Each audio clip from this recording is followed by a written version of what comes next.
Lacrosse community. My name is Ryan Burns. I'm the founder of the Lacrosse Leadership Institute. It's our mission to empower all those that love lacrosse, to recognize the skills you gain from the sport, to ultimately live your best life possible. We're joined by Nick Lewis, who's one of the coaches at the University of Arizona. He also works for Lacrosse Fanatics and is a part of the Positive Coaching Alliance. Nick, there's so many things we want to learn about today, but for starters, can you share with our community how you got involved in lacrosse in the first place?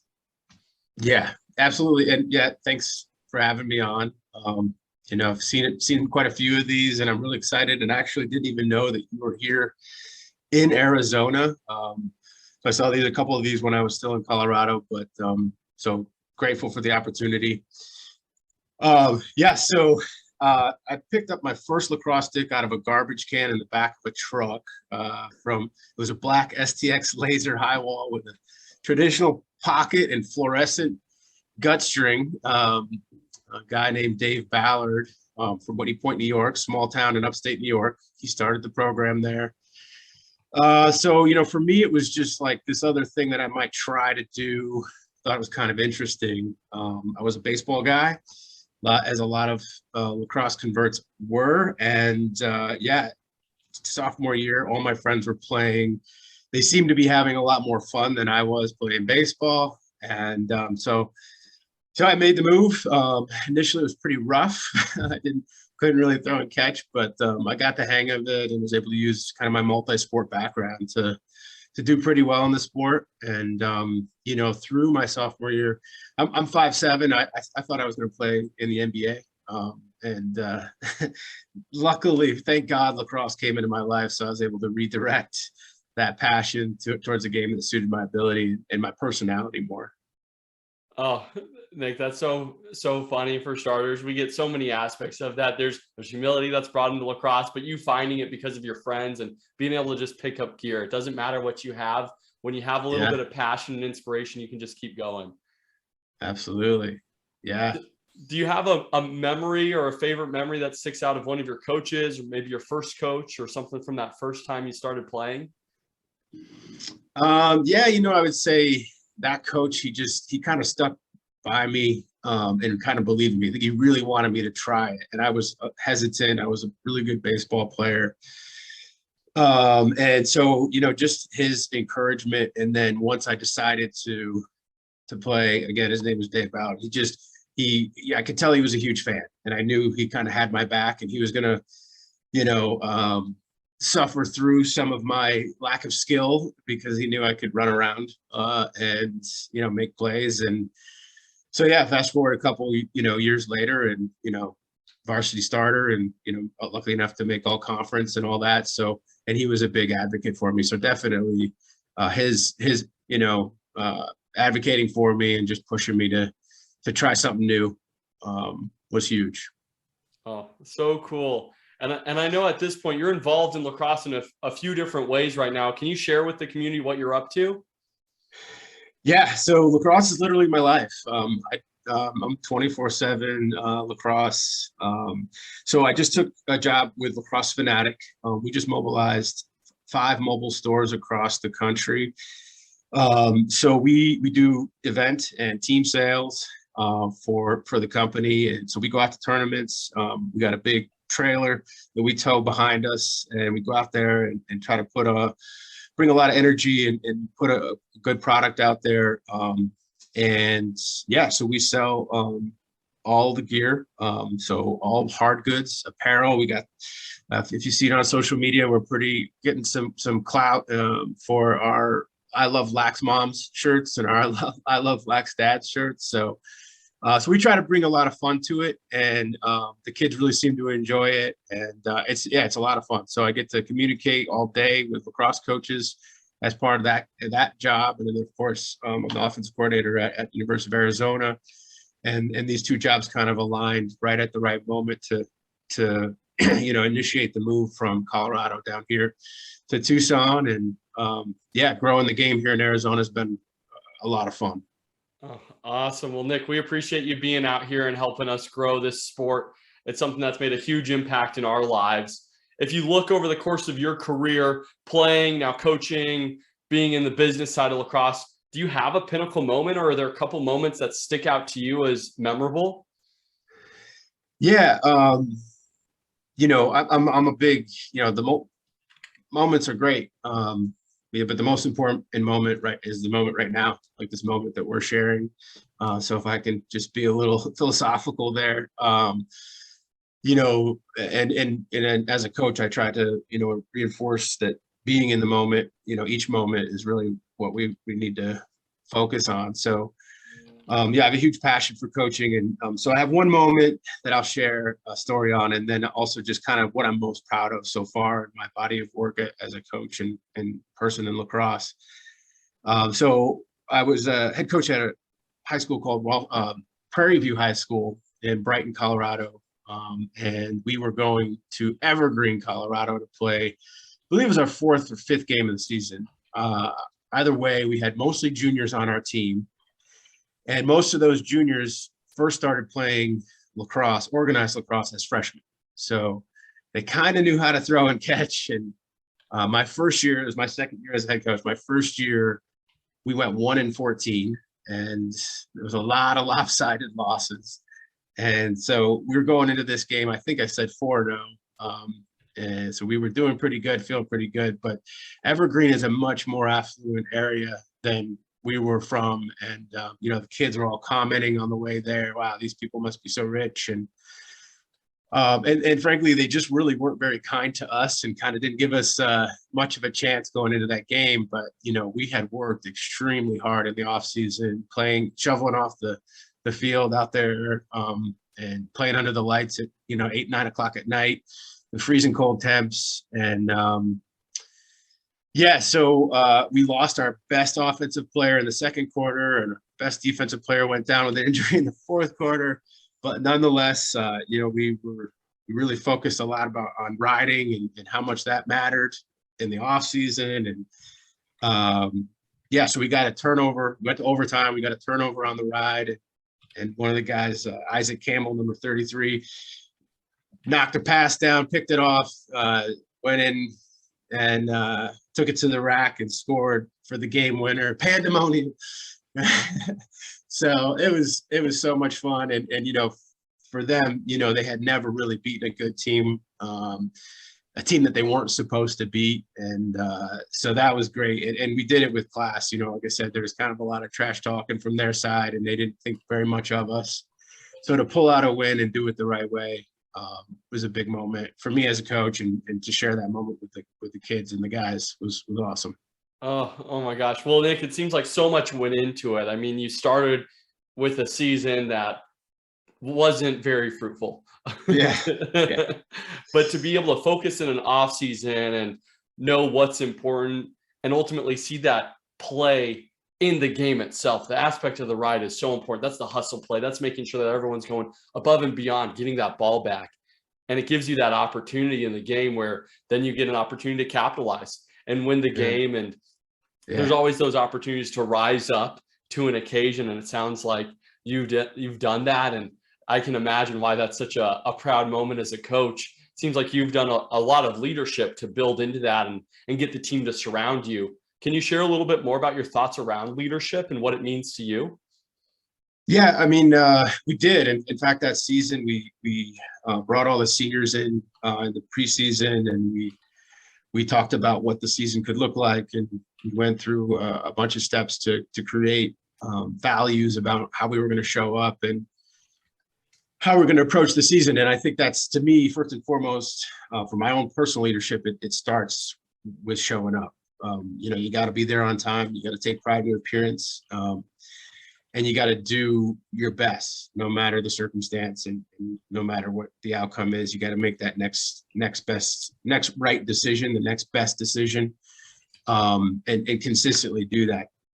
So in order to be viewed as a leader, I think that's something that's really important, is showing up first as a leader.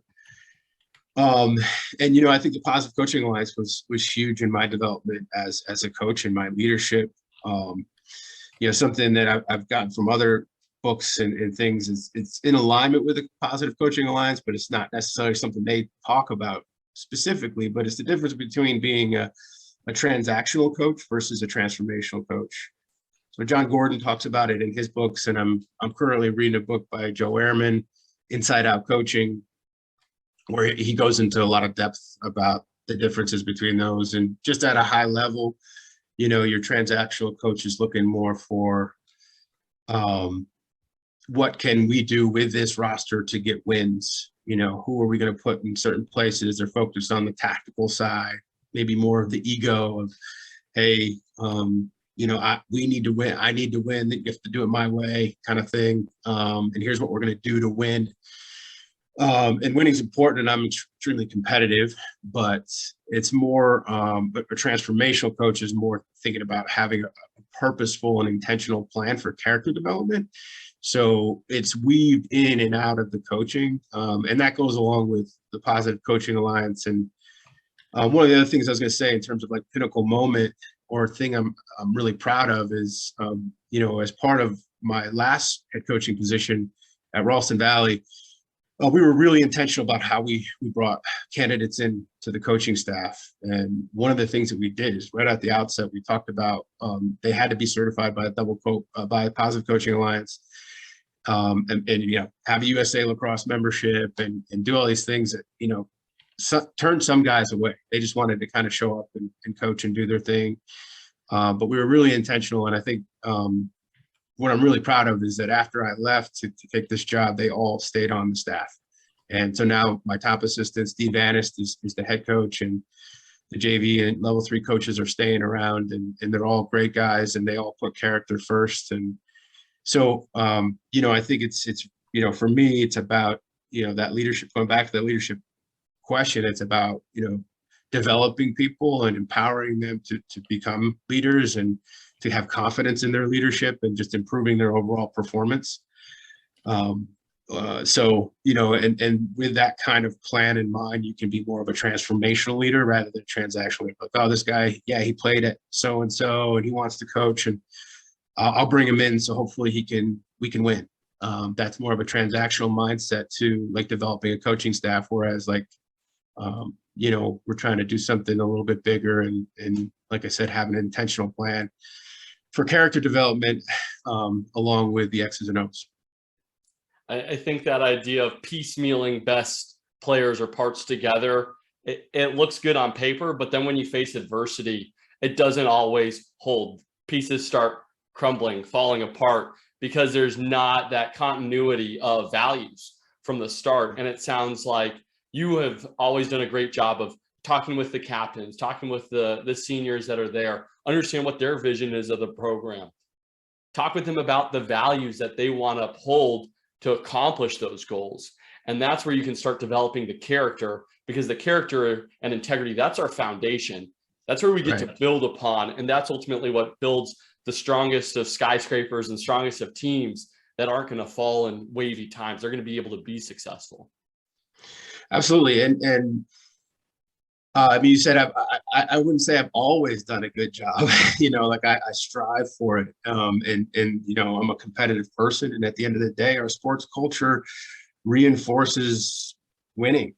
We watch, I'm a huge Minnesota Vikings fan. They just blew up the entire organization. The GM and the head coach are fired. That's what we see on TV, and we see those as headlines over and over and over again. They didn't win, so they're out. And in professional sports, it's a real thing.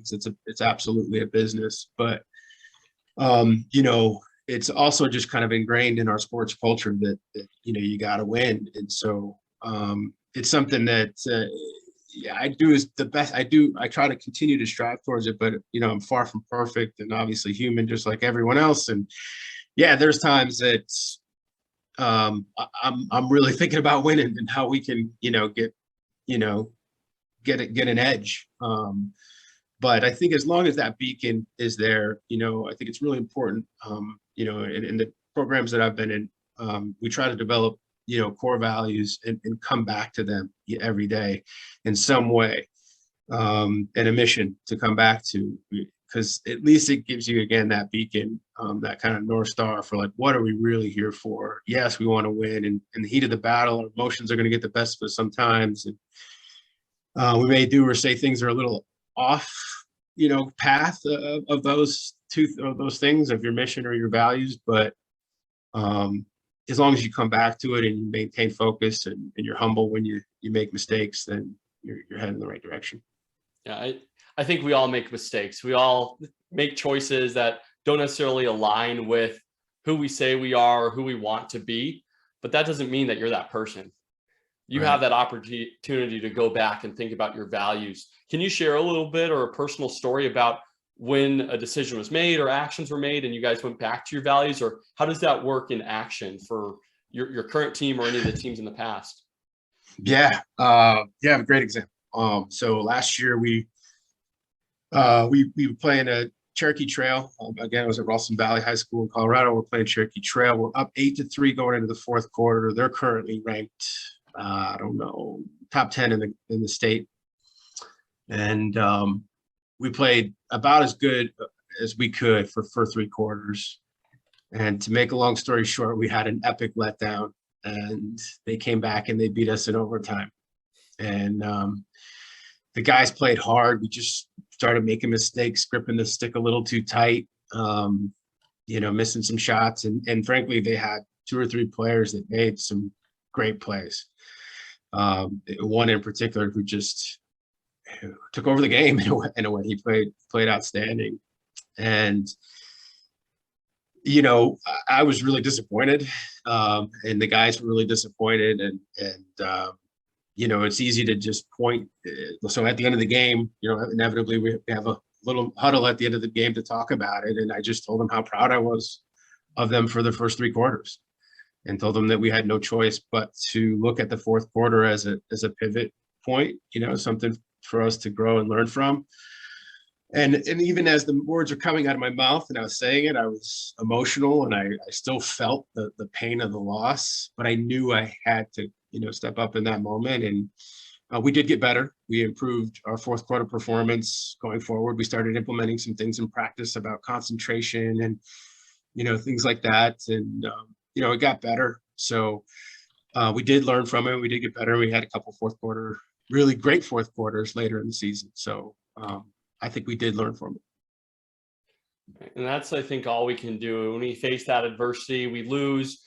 It always stinks. When we fail, we always hate those experiences. But what we often forget about is the fact that people don't really talk about those losses or those failures. They talk about people's wins and success, but you don't really win. You don't really learn from those wins. You learn from those losses, and you go, oh my gosh, how did I let that happen? And it's something that's just internal. I can't believe that. I let everyone down. We start telling ourselves these stories. And I think that's why it ends up being more meaningful. And we go, I'm never going to do that again. And then that allows us to grow and grow and grow. That's why we always talk about failing fast and making sure that it's all right to make mistakes, but we want to be able to overcome those and move forward. I know the Positive Coaching Alliance is big about encouraging, making mistakes, doing better. Can you share a little bit more about the Positive Coaching Alliance with our community? For sure. So it's a nonprofit organization, and it's really based on membership contributions. And then we go out and do workshops with coaches, parents, and athletes. And really the whole mantra is really better athletes, better people is one of the things that we try to focus on. And so double goal coach is a coach who coaches for winning and life lessons. A second goal parent is a parent who's focused on really the second aspect of that, the life lessons, not just winning. And then the triple impact competitor for the PCA is focused on bettering the game, bettering themselves, and bettering their teammates. So those are kind of how we interact with each, kind of participant in sports. And, overall, it's based on a ton of sports psychology, and, things are changing right now. Again, I'll just point out I'm a Minnesota Vikings fan, and all the players are saying that communication wasn't great. And that's one of the reasons that they didn't feel safe. They felt fear-based. And so, athletes are changing. The world's changing in terms of how we communicate, and people want to be able to be heard and not fear mistakes. And it it kind of goes against, again, some of the cultural things that we see, when you're taking a test and you don't do well and you fail, it's like there's like a shame associated with it. When if we use that more of fail fast or fail forward type of mentality, right? We're okay, well, what can we do from this to get better? So I think that's the biggest thing. And probably the last thing that I would like to point out about that is that they just talk about the magic ratio of 5-to-1 in terms of positive to criticism. It's easy when you're a coach, especially, hey, like I was a coach of a 1-14 team. Staying positive was tough. Some pregame speeches when you know you're going to get blown out was tough. And so, just focusing on things that are true and sincere. You don't want to be Pollyanna positive, but they're true and sincere. But you're focused on that rather than just pointing out all the little things that are wrong. And it's contagious. It builds. It gets. It becomes a part of your culture, and then the kids start seeing it and pointing it out, and they're less focused on the negative. And that's what you want in those critical moments, is staying focused on the positive and making the next play. And it's the next play in the game, but the game's a metaphor for life. And that's why I love this aspect of better the game, better your life, better the team.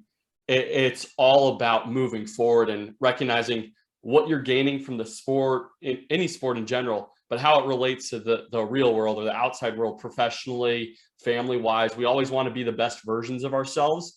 And the sports arena gives us an opportunity to be safe, to challenge ourselves, to face tough times, and to see what we're really made of.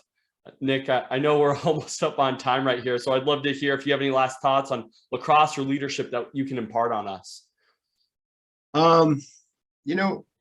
I think it's, I guess the one thing I would say is, you have opportunities, take every opportunity you can to play the game. And just as you just said, it's easy to stand in the sidelines and make judgments. I see it on social media with this thing, again, with the Minnesota Vikings, all these people chiming in about how bad of a coach he is, and he should have done this and he should have done that, but they don't know because they didn't do it. And it's the same thing with playing sports. When you put yourself in a leadership position, or you put yourself out there to play a sport, that takes courage.